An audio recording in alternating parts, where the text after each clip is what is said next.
New Zealand a moment ago. Let's bring it back to Canada. Fareed Khan is standing by. He is a human rights, anti-racism, and Muslim community activist. Very important to get his take as well. Fareed, thank you for making a bit of time on this Friday for us. Well, thank you for having me on this subject.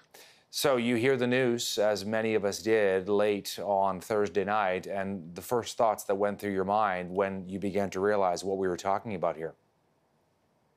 My first reactions were shock, horror. I became physically ill. I still feel ill about this. And as the reports continued and we found out some of the details, I just was revisiting emotionally what we went through in Canada in 2017 when we had the mosque shooting in Quebec City. A great point. And we were speaking to one of our correspondents, Fareed, earlier this hour, talking about what the situation is like in Quebec City. More security, obviously a lot of concern over what they went through, the deaths of 6 people at the hands of Alexandre Bissonnette. The notion that this act in New Zealand is now being considered a terrorist attack, and what does it mean for you that that label has been put on what we're seeing in New Zealand? Well, I think it's very important, and I admire the New Zealand PM for using that language. I wish our politicians here had, similar frame of mind when the attack happened here in Canada.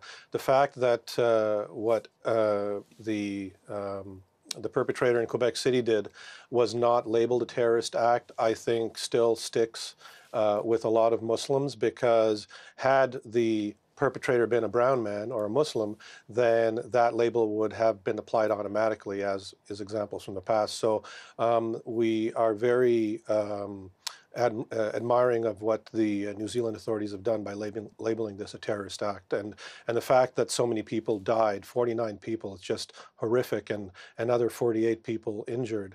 That equates to some of the worst acts of terrorism over the last number of years in other places in the world.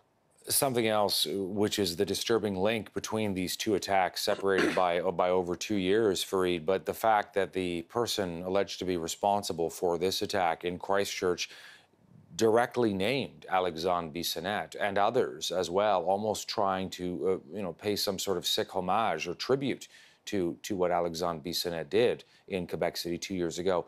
What do you make of that? Well, I think it reinforces the fact that when these sorts of events happen, they inspire others to then go out and emulate those similar acts. Alexandre Bissonnette was inspired by the language of hate coming out of the U.S. and Donald Trump, and this man was inspired by Alexandre Bissonnette and others. And what it says is that the authorities in Canada and national governments in other Western countries have to go beyond just expressing condolences and sympathies and attending vigils. They have to take decisive action, put in place policy instruments that address the growing narrative of hate that we find in Canadian society. Compared to 2017, when we had the shooting in Quebec City, there's now more hate out there than there was back then.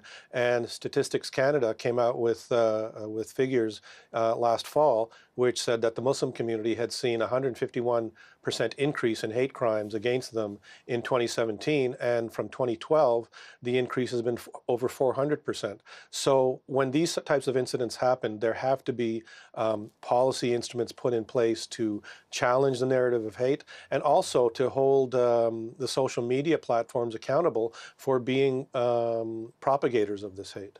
Yeah, you raised such a great point, and the notion that what we're seeing in New Zealand is, of course, part of a much larger story. We're going to show that image, if we can, of one of the gun clips where Alexandre Bissonnette's name there has been printed out on the actual gun clip used. So one final thing, Fareed, you mentioned something I think is really important here, which is the accountability factor for these social media companies. In the case of Facebook, that video streamed for the better part of 17 minutes. Now it's been bouncing around Twitter and elsewhere, some parts of the attack as well. What should we do about that? Well, I believe that our Parliament needs to look at legislative measures to make sure that hate speech, hate language, groups that use their platforms to propagate hateful messages are not allowed to do that. I know it might be difficult for the people at Facebook to try and halt something that's happening in the moment, but that wasn't the first time that this man had put out hateful language about what he was going to do. He had been posting on various social media platforms before that. Apparently, from the reports that I've heard, he had been talking about this within certain social media circles. So that sort of action by people who believe in the ideology of hate needs to be halted. And the social media platforms, Facebook, Twitter, Instagram, and so forth, they need to take responsibility for this because they have now become the de facto media for these types of individuals to get their messaging out. And when those messages do get out, they then inspire others to go out and do similar vile acts of violence. Fareed Khan in Ottawa, human rights, anti-racism, and Muslim community activist. Mr. Khan, thank you for coming on CTV, sharing your thoughts on this story with us today. Thank you very much.